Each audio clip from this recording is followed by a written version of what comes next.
had their big spring-loaded event Yeah. and released a whole slew of products. Just like 1998. Yeah, well, someone was making the comment about how, the old 4-quadrant product thing, that's clearly gone out of the window now. They've just got so many options available. And, I mean, it doesn't get any more ridiculous than the purple iPhone,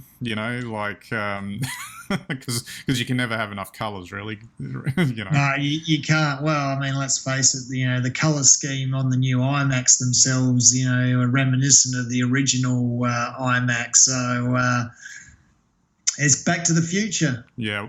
Well, we'll touch on that just quickly now. The new iMacs were intriguing from a technical standpoint, given it's effectively an iPad on a stick now. That's kind of what it looks like. And yeah, they've gone for that sort of retro colors that that sort of from the Apple logo almost. That's kind of the impression I got. What do you think of these entries?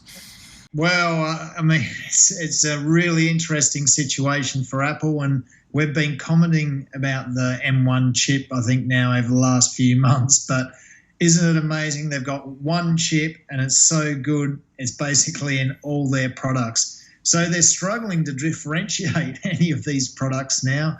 iPad on a stick, iPad in the hand.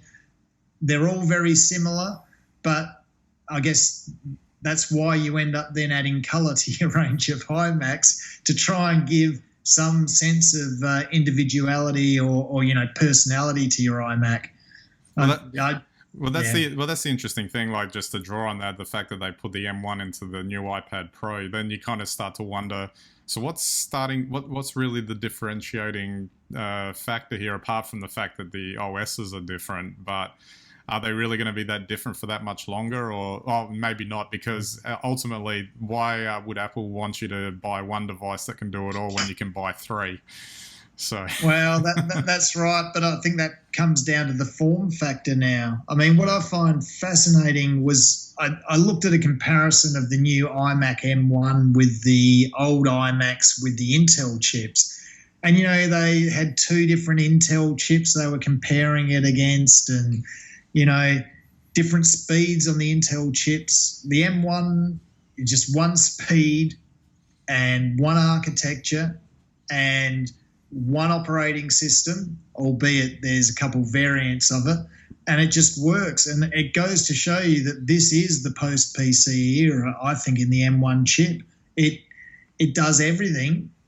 You don't need a specialist chip. You don't need to go to a higher speed of the chip either, because when the chip is designed in the new way, then you get all the features. I mean, it even would seem people are complaining that there's not enough RAM, but I don't even think you need that much RAM anymore. Well, the interesting thing being that from a production standpoint, that makes things real easy if they just have to punch out one chip for everything as well.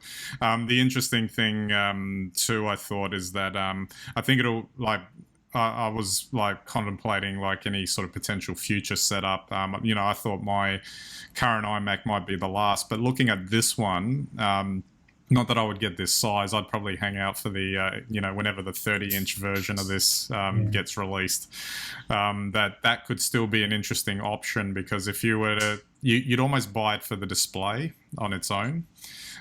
Because if you tried to, the idea of getting like a Mac Mini and, getting your own monitor and all that sort of stuff, and that way customizing it a bit, maybe that turns out to be more expensive than just buying this all in one piece. Because they all work they all communicate wirelessly together anyway. So why do you need to do that? That's absolutely right. Having said that, though, I do have a friend who's a graphic designer and basically has a Mac Mini, bought a very expensive LG, I think, monitor, which matches with Apple, has some sort of, special deal with Apple. And that works absolutely fantastically well. So I guess it just goes to show it's probably not any cheaper or more expensive, but it just goes to show that, people can take their form, whether they want a Mini, whether they want an iPad Pro, or whether they want a Mac Air. It's all the same now, and that this is the new architecture. And I think Well, I don't know what will happen with the other PC brands that aren't Mac, but at some point, obviously, somebody will try to copy this Mac architecture, which obviously is working and working really well. One interesting little tidbit before we move on is that I've been running Windows 10 on ARM on the M1 MacBook that I've got here, just for for the fun of it, because sorry, blasphemy and everything, but I do like to have the ability to run Windows if needed on the side virtualized, and we'll leave it for maybe another discussion at another time. But I did want to say quickly that I find it amazing that Windows runs the best it's ever had that I've seen on the M1 MacBook Pro through a virtualizer, I should say. It's so snappy that it's ridiculous. Wow, someone should let Microsoft know. Absolutely, and get it out of the technical preview, because that's currently the only version that you can actually run. So it's a little bit wonky, but it still works better than what I actually expected. Wow, incredible.